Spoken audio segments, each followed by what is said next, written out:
নমস্কার, আমি অর্পিতা নন্দী, বর্ধমান বিশ্ববিদ্যালয়ের অন্তর্গত কালনা কলেজের বিএড বিভাগের চতুর্থ সেমিস্টারের ছাত্রী।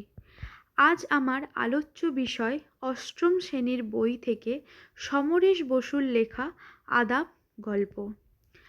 আদাব গল্পে যাওয়ার আগে আমরা একটু লেখক অর্থাৎ সমরেশ বসু সম্পর্কে জেনে নেব। সমরেশ বসু 1924 সালে তার জন্ম, মৃত্যু 1988। তিনি ছিলেন একজন প্রখ্যাত ভারতীয় বাঙালি লেখক। কালকুট ও ভ্রমর তার ছদ্মনাম। তার রচনায় রাজনৈতিক কর্মকাণ্ড, শ্রমজীবী মানুষের জীবন এবং যৌনতা সহ বিভিন্ন অভিজ্ঞতার সুনিপুণ বর্ণনা ফুটে উঠেছে। 1980 সালে তিনি সাহিত্য একাডেমি পুরস্কার লাভ করেন। তার উপন্যাসগুলির মধ্যে বিটি রোডের ধারে, গঙ্গা, মহাকালের ঘোড়া ইত্যাদি উল্লেখযোগ্য। এরপর আমরা আদাব গল্পটির বিষয়বস্তু সম্পর্কে জেনে নেব। আদাব শব্দের অর্থ হল সালাম করা। এবার বিষয়বস্তু জেনে নেওয়া যাক। 1946 সালের ঢাকা। ঢাকা অর্থাৎ বাংলাদেশের রাজধানী হলো ঢাকা। চারিদিকে দাঙ্গার আগুনে জ্বলছে। ঠিক এমন পরিস্থিতিতে দুজন মানুষের মাঝে দেখা হয়।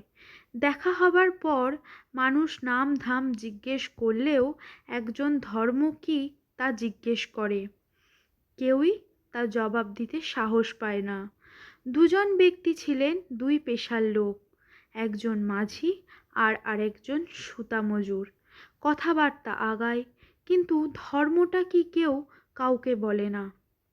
অতঃপর বিড়ি ধরানোর জন্য বহু কষ্টে দেশলাই ধরানোর পর মাঝি সোবাহান আল্লাহ বলে উঠতেই প্রাণ শুকিয়ে যায় সুতো মজুরের, কেননা সে যে হিন্দু। কিন্তু পরে সে বুঝতে পারে মাঝিও তার মতোই দাঙ্গার জীবন হাতে করে বেরিয়েছে। দাঙ্গার মাঝে দুজন ভিন্ন ধর্মাবলম্বী হলেও বন্ধু মতো একে অন্যের সাথে আলাপ করতে থাকে। কথা শেষ হলে একসময় দুজন দুজনকে আদাব জানিয়ে চলে যায়। সেদিন ছিল ঈদের আগের দিন। মাঝির কাছে একটি পুঁটুলি ছিল, যাতে সে তার পরিবারের জন্য ঈদের পোশাক কাপড় কিনেছিল। কিন্তু তার হাতে পুঁটুলি পুলিশ মনে করে সে ওই সব ব্যক্তিদের মধ্যে একজন যারা দাঙ্গা উপলক্ষে মানুষের বাড়িঘর লুট করেছে। অতঃপর তারা গুলি করে মাঝিকে খুন করে। মাঝির বুক ভেসে যায় রক্তে। এই হলো গল্পের বিষয়বস্তু। এরপর আমরা গল্পের প্রেক্ষাপটটা জেনে নেব। আদাব বাংলা সাহিত্যের কালজয়ী একটা গল্প।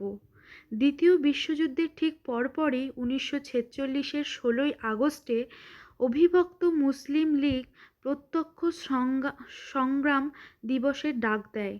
তারপর শুরু হয় হিন্দু মুসলমানের রক্তক্ষয়ী যুদ্ধ, ইতিহাসে যাকে বলে সাম্প্রদায়িক দাঙ্গা। ক্রমে তা সারা ভারতে ছড়িয়ে যায়। উভয়ের মধ্যে আত্মবিশ্বাস, ঘৃণা, দেশ, হিংসা, আক্রোশ আর সন্দেহ প্রবলভাবে দেখা দেয়। আদাব সেই পটভূমিতেই নির্মিত।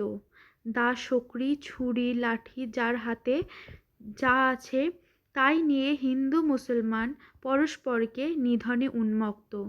দাঙ্গাকারী মানুষ মুহূর্তে যেন সব জানোয়ারে রূপায়িত হয়েছে। আগুন, উল্লাস, চারিদিকে মরণ ভয়ে শিশু, নারী, আত্মচিৎকার, কারফিউ এবং 144 ধারা। এই প্রেক্ষাপটে গল্পটি রচিত। এরপর জেনে নেব আদাব গল্পের নামকরণের সার্থকতা। আদাব কথাটির অর্থ অভিবাবন বা সেলাম। সুতো মজুর এবং মাঝির প্রথম মুখোমুখি পরিচয় সংশয়ে ভরা। শেষে মাঝি সুতো মজুরকে আদাব জানিয়ে বলে যে নসিবে থাকলে আবার তাদের দেখা হবে। কিন্তু পুলিশের গুলি খেয়ে সে তাকে শেষবারের মতো সেলাম বা আদাব জানিয়ে যায়। এই দিক থেকে গল্পের নামকরণ অত্যন্ত সার্থক হয়েছে। গল্পের প্রধান চরিত্র। আদাব গল্পে প্রধানত দুটি চরিত্র হলো সুতো মজুর, সে হিন্দু সম্প্রদায়ের, আর নৌকার মাঝি, সে মুসলিম। গল্পে এই দুটি চরিত্রের উত্থান পতন বর্ণনা করেননি লেখক। এখানে তৎকালীন সময়ের পরিপ্রেক্ষিতে সমগ্র মানব সমাজের প্রতিনিধি হিসাবে তুলে ধরেছেন লেখক এই দুটি চরিত্রের মাধ্যমে।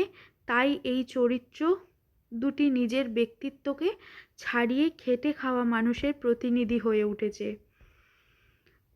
তোমাদের জন্য রইল কিছু রচনাধর্মী প্রশ্ন, যেগুলো হলো: আদাব গল্পের বিষয়বস্তু আলোচনা করো, আদাব গল্পের নামকরণের সার্থকতা বিচার করো, তৎকালীন প্রেক্ষিত কিভাবে গল্পে ফুটে উঠেছে তা বর্ণনা দাও, গল্পটি কেন তোমাদের ভালো লাগে তা নিজের ভাষায় লেখো। উপসংহার: সমরেশ বসু এ গল্পে সাম্প্রদায়িকতার চিত্র যেমন চিত্রায়িত করেছেন, তেমনি মানুষের ভেতর যে অন্ধকার তার একটা দিক দেখিয়েছেন। গল্পের ছত্রে ছত্রে মানুষেরই সম্প্রীতির বাতাবরণ সৃষ্টি করেছেন। প্রকৃতপক্ষে মানুষের পরম আত্মীয়, মানব ধর্ম বা মানব প্রেম যা বলা হোক না কেন, মানুষের চেয়ে বড় কিছু নয় কিছু মহীয়ান। এভাবেই গল্পে মানুষ জয়গান গেয়েছেন।